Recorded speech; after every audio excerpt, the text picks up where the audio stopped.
This is thermite. It's a powdered mixture of iron oxide and aluminium, which, when ignited, burns at 2,500 degrees Celsius, which is very, very hot. This is a car. It's been specially chosen to be destroyed because it's old, it's white, but more importantly, because it's French.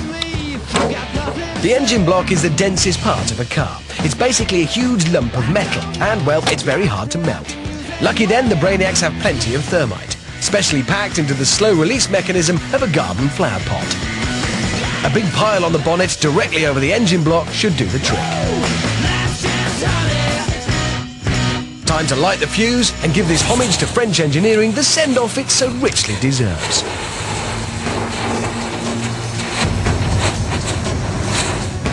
The irreversible thermite reaction begins.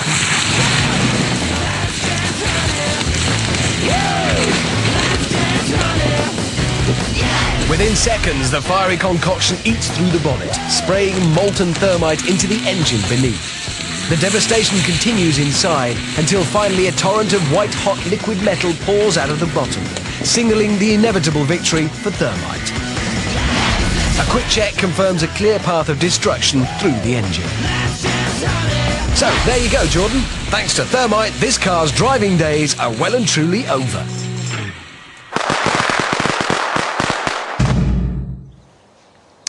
There are two things guaranteed to ruin any picnic: torrential rain and bears. Now, in Britain, bears aren't the problem they used to be, but rain still is. So if you're planning a picnic, you'll need a few reliable ways of predicting rain.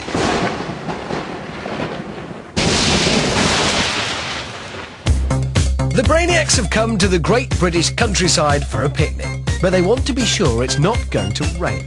So how can they tell? It's time to look at some old weather prediction techniques to see whether any of them actually work.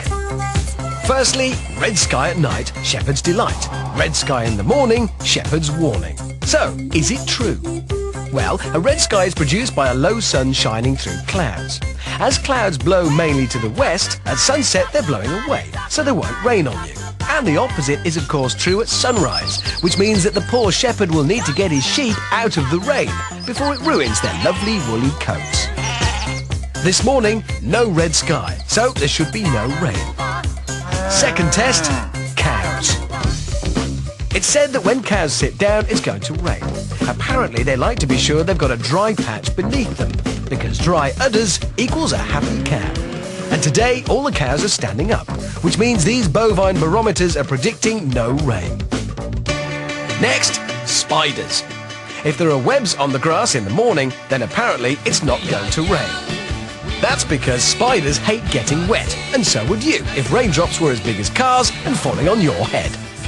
No webs here, so the spiders are clearly expecting rain. Lastly, the most widely used weather prediction device, a weatherman. It's well known that these people always get the really important weather wrong. But this is... and that's the weather.